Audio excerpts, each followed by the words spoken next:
তালের সিজন চলে এসেছে, আর তাল দিয়ে কোনো রেসিপি হবে না তা কি হয়?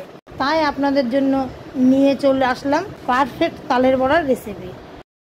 প্রথমেই তালের খোসাটা ছাড়িয়ে নেব। তালের খোসাটা ছাড়ানোই একটু সময় সাপেক্ষ ব্যাপার। তালের খোসা ছাড়ানোর পর সামান্য জল দিয়ে আঁটিগুলো চটকে নেব।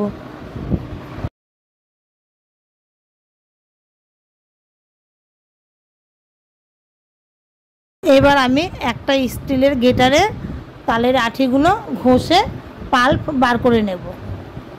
স্টিলের গ্রেটারে তালের পাল্পগুলো কিন্তু খুব সুন্দর বের করে নেওয়া যায়। তালটা ঘষে নেওয়া হয়ে গেছে।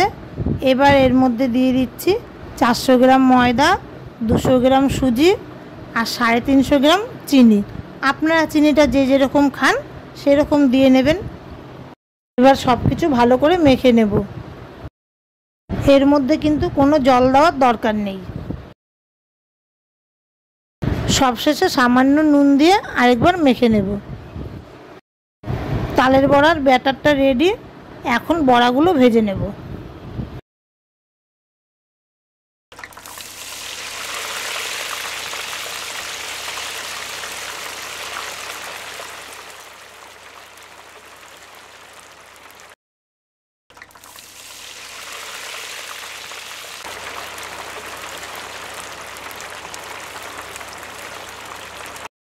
তালের বড়াগুলো ভাজা হয়ে গেছে।